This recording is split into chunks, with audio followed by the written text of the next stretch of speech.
Bonjour. The English is the cause do de mabus speak the gun in Ishnabek Nandonji. Good afternoon, everybody. My name is Donald Michano. I come from Beekdagon and Ishnabek, and I work for Delico for the cultural program. And I'm here today to talk about fire teachings. Fire has a lot of purpose. Like it could cause good and it could cause bad. I know there was some damage done recently to one of our homes here in the city that was caused by lightning, and that's kind of the bad thing by fire. You know, fire can do that. It can cause harm. It's very destructive, but it also brings a lot of goodness. Fire for us as Anishinaabe people was given to us from spirit initially, and it was given for us to connect back to the land. It would given us the ability to kind of heat our food. To keep us warm, and traditionally, like it's something that we carried. And if you look at some of the birch trees, they got some of the fungus on there. And traditionally, our people would carry fire in those funguses, and that's how they would keep fire alive. Fire, more so today, is something that we use in a ceremonial way. We use it for ceremonies, and the fire connects us from here to there, and it opens that doorway. As you can see, the way I'm sitting up there, it's like a doorway, and that's what that fire does. It brings that spirit to us all. It gives that ability for that spirit to connect. And a lot of times we use what's called tobacco as putting that in that fire to pray. And I was given a teaching on lighting a fire. And I didn't realize how powerful that teaching was until I actually did it. And one of my elders, when we were lighting our fire back home for our powwow, I had my fire set up like a teepee, and I had birch bark, and I had put my prayers in there already. And he asked me to explain why I did that, and I didn't know what I was doing. So he went and he kind of knocked my fire apart, and I kind of looked at him and I says, "What are you doing?"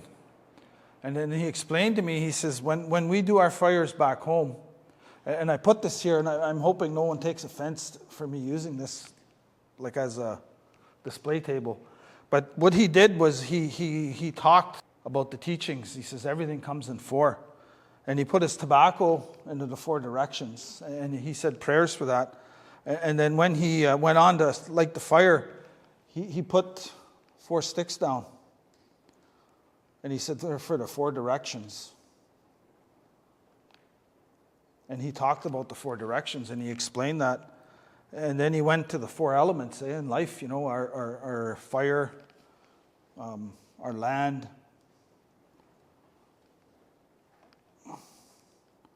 our water, and our air.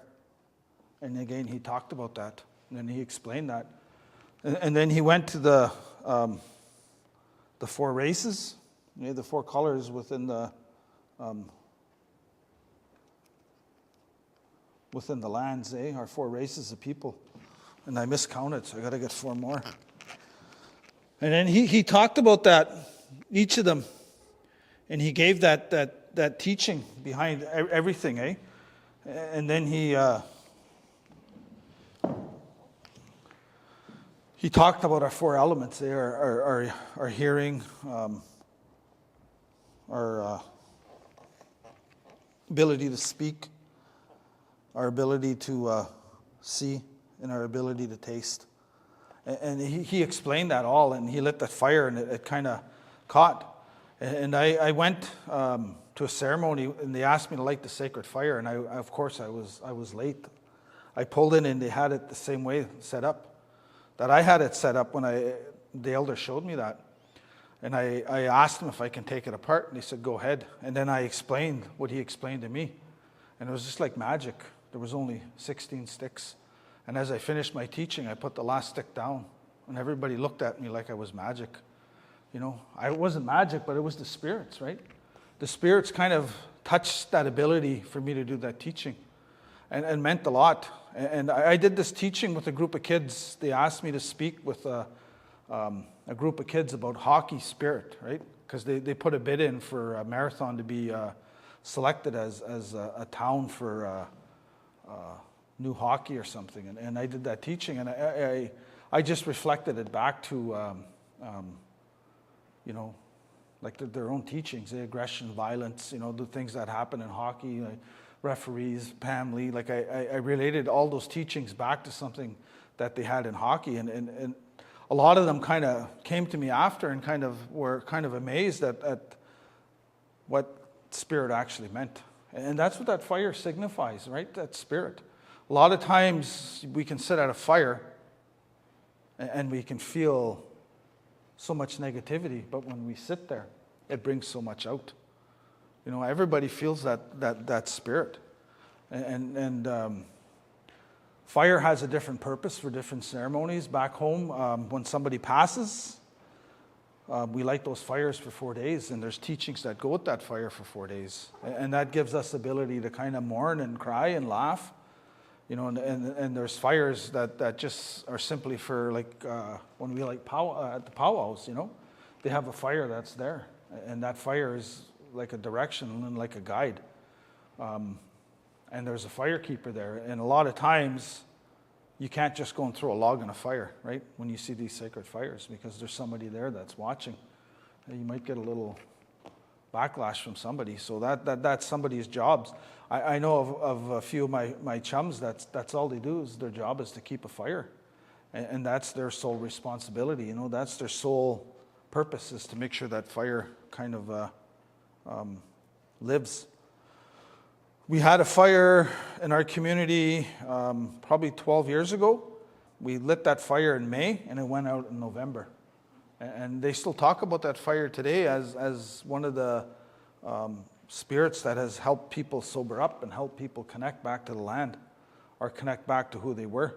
I've been at a fire in Six Nations where that fire burnt for 6 years. And they started that fire in the middle of winter, in February on a full moon. And that fire burnt for 5 years. Everybody bought into that, and they gave that spirit of that fire. So that fire is a real unique meaning to a lot of our people. And yeah, it's heat, and you can touch it, and it'll keep you warm. It'll give you that ability to connect back to spirit, give you that ability to roast a hot dog or roast a marshmallow. But it also gives us that ability to talk from here to there, and it gives that message that ability to go. Because when we put our prayers to that fire, it goes up. And when we light it in this way, and that's the teaching that I hold with lighting fires. Everybody else may have a different understanding, but those are the teachings that I kind of carry. And for me, it's never stirred me wrong. Only one time that happened where it didn't go right is somebody came and started feeding that fire before I did. And that fire didn't catch, so I had to kind of start all over again. So that's my one of the teachings of the fire that I carry. Male, female, there's both spirits that are there. We had male fire keepers, female fire keepers. We all have a role in life, and people tell me sometimes that I have to step out of what I'm doing and start doing more of the ceremonial part.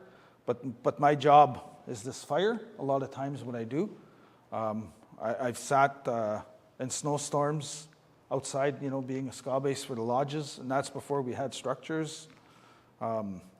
I've sat by the fires for days, just to watch them, and I cut the wood for the fires. That's something that I love to do, and that's just part of my understanding of what my role is as an Anishinaabe person. I have that ability to make the fire. I have that ability to cut the wood to watch the fire, and that's part of my role.